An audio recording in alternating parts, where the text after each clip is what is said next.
सुनसान कमरा और उसके कोने से सटी टूटी खटिया पर वरुण लेटा था। अपनी फूलती सांसों को संभाले न जाने कौन से ख्वाब में गुम था। शायद वो कोई सपना देख रहा था, कोई ऐसा सपना जिसका हकीकत से फासला अब केवल नाम मात्र ही बचा था। तभी अचानक उसकी आंखें खुली। उसके माथे पर दिख रहा पसीना और पुतलियों पर तैरता पानी ये सबूत थे कि हो ना हो उसके जहन ने किसी अनजान और गुमनाम खौफ से तारुफ किया है। उसके होठों पर बस एक ही लफ्ज बार बार लौट रहा था, वो था वो पानी वाला राक्षस। उसका पूरा बदन अब आग सा तप रहा था। शरीर पर बुखार इस कदर हावी था मानो चमड़ी पिघला ही देगा। तो उसने जैसे तैसे खुद को संभाला और मां को जाकर सब कुछ बताया। मां हैरत में थी। वो समझ चुकी थी शायद अब उसका बेटा हमेशा हमेशा के लिए उससे दूर जाने वाला है।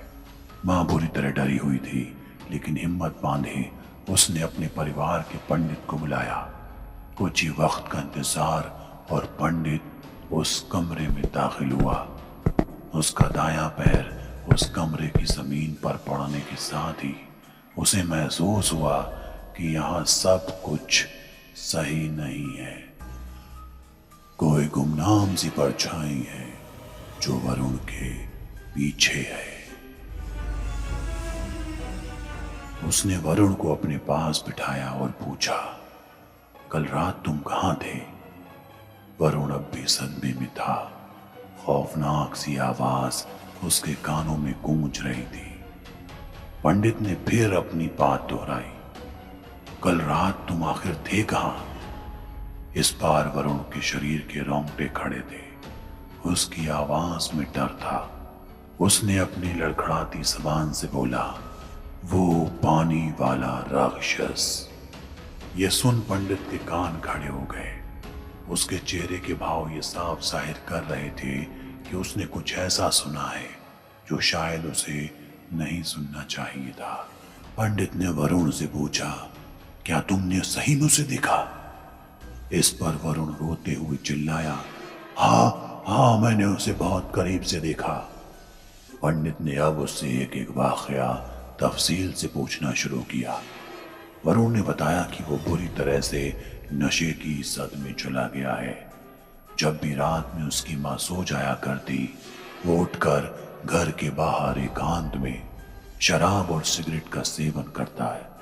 पिछली रात भी वो यही करने वाला था, लेकिन फिर अचानक उसने महसूस किया कि कुछ अनजान सी हंसने की आवाजें बाहर की इस शांति के बीच गूंज रही हैं। जब उसने इस आवाज की तरफ गौर किया तो उसने देखा कि करीब 8-9 लोग हाथों में करथी लिए जोर जोर से हंसते हुए उसे अंतिम विदाई दे रहे हैं।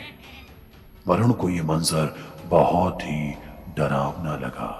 उसके मन में पहला ख्याल इस झुंड का पीछा करने का आया। उसने यही किया। पीछा करते करते वो एक सुनसान तालाब के किनारे पहुंचा, जहां अचानक वो लोग गायब हो गए। मगर जब एक अजीब सी बेचैनी भरे मंजर ने उसे चारों तरफ से घेर लिया, चारों तरफ खामोशी और अंधेरी भरी गुमनामी। तभी अचानक तालाब में अजीब सी हलचल हुई। वरुण ने पीछे मुड़कर देखा तो वहां कोई नहीं था। उसे लगा तालाब में कोई मेंढक या मछली होगी। उसने नजरअंदाज करते हुए अपनी जेब से सिगरेट का एक पैकेट निकाला और माचिस से सिगरेट जलाई। तभी अचानक आग की रोशनी में उसे अपने पास कुछ दिखाई दिया, लेकिन जब उसने गौर से देखना चाहा तो वहां कोई नहीं था। उसे लगा कि शायद ये सब उसके मन का वहम है, और फिर उसने सिगरेट का एक कश लिया।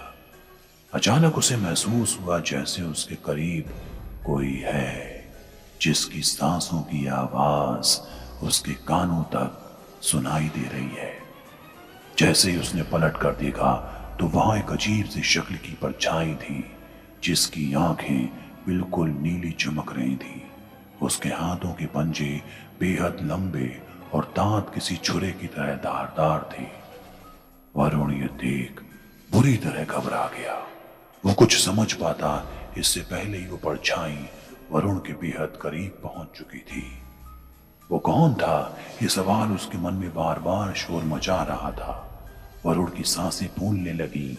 उसने आज से पहले ऐसा कुछ नहीं देखा था कि तभी उस परछाई का एक हाथ वरुण के सीने पर पड़ा और उसके नाखूनों से एक गहरा घाव उसके सीने पर छप गया। वो अपनी पूरी ताकत लगाकर वहां से भागा, लेकिन वो जितना भी तेज भागने की कोशिश करता वो परछाई उसके बेहद करीब आती जा रही थी। तभी कुछ ही देर में वो अपने घर पहुंच गया और वहां जाकर चादर ओढ़ कर लेट गया और फिर सुबह हो गई। अपने बेटे की आप बीती सुन मां बेहद परेशान थी। उसने पंडित से पूछा कि आखिर ये क्या है, क्या वरुण सच कह रहा है। तब पंडित ने खुलासा किया एक ऐसी खौफनाक कहानी का जिसे सुनकर पूरी तरह से सभी सहम गए। पंडित ने बताया कि उनके बाबा बताया करते थे कि कई साल पहले गांव के इस तालाब में एक राक्षस का बसेरा है। वो आते जाते राहगीरों को या फिर गांव में रहने वाले लोगों को अक्सर डराकर मौत के घाट उतार दिया करता था। लेकिन पूजा पाठ के बाद अचानक ही गांव में सब कुछ शांत हो गया। सबको लगा कि सब ठीक हो गया है, लेकिन कल रात वरुण के साथ जो कुछ भी हुआ ये इसका सबूत है कि वो राक्षस फिर लौट आया है। साथ ही पंडित ने वरुण की मां को समझाया कि अपने बेटों को अब संभालने का वक्त आ गया है। वो कभी भी किसी भी वक्त तुमसे दूर, बहुत दूर जा सकता है, क्योंकि उसने इस राक्षस को अपनी आंखों से देखा है। कुछ समय तक सब कुछ सही रहा, लेकिन फिर एक सुबह उसी तालाब के किनारे वरुण की लाश तैरती दिखी। वो वहां कैसे पहुंचा, उसे वहां किसने पहुंचाया, ये सारे सवाल आज भी सवाल है और शायद इसका जवाब किसी को कभी ना मिले।